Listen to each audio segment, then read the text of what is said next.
സഞ്ചാരികൾക്ക് പൂക്കാലം സമ്മാനിക്കാൻ മലമ്പുഴ ഒരുങ്ങി. മലമ്പുഴയിൽ flower show നാളെ തുടങ്ങും. പാലക്കാട് ജില്ലാ ടൂറിസം പ്രൊമോഷൻ കൗൺസിലും മലമ്പുഴ ജലസേചന വകുപ്പും ചേർന്നാണ് ഫ്ലവർ ഷോ ഒരുക്കുന്നത്. 50-ലധികം സ്വദേശികളും വിദേശികളുമായ പൂക്കളാണ് ഫ്ലവർ ഷോയിലുള്ളത്.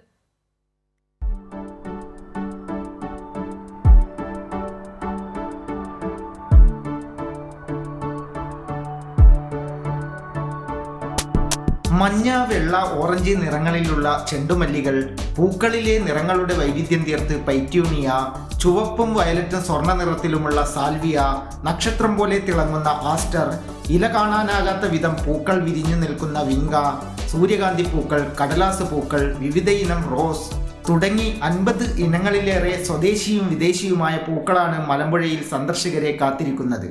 പൂക്കാലം 2025 ഫ്ലവർ ഷോ നാളെ മലമ്പുഴയിൽ തുടക്കമാകും. 16-ാം തീയതിയാണ് ഉദ്ഘാടനം.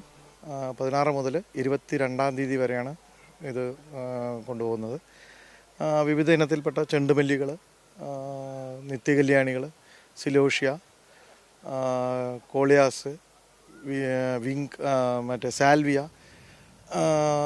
അത്തരത്തിലുള്ള ധാരാളം പൂക്കൾ, ഡാലിയാസ്, പിന്നെ അങ്ങനെ കുറേ വെറൈറ്റി, അതിൻ്റെ എല്ലാ കളർ തിരിച്ച് ഐറ്റം തിരിച്ച് എല്ലാം വൃത്തിയായിട്ട് ചിട്ടയായി അടുക്കി വെച്ചിട്ടുള്ള ഒരു ഷോയാണ്. പുഷ്പമേളക്കൊപ്പം ഭക്ഷ്യമേള, കലാ സാംസ്കാരിക പരിപാടികളും ഉണ്ടാകും. നാളെ രാവിലെ 11 മണിക്ക് A Prabhakaran MLA flower show ഉദ്ഘാടനം ചെയ്യും. 22-ന് ഫ്ലവർ ഷോ സമാപിക്കും. സഞ്ചാരികളെ വരവേൽക്കാൻ പൂക്കാലവുമായി മലമ്പുഴ ഒരുങ്ങി. ഇനിയുള്ള 7 നാൾ മലമ്പുഴയിൽ പൂക്കാലത്തിൻ്റെ വസന്തമാണ്. ക്യാമറമാൻ മഹേഷ് പാൽക്കാരനൊപ്പം സച്ചിൻ വള്ളിക്കാട്, കൈരളി ന്യൂസ്, പാലക്കാട്.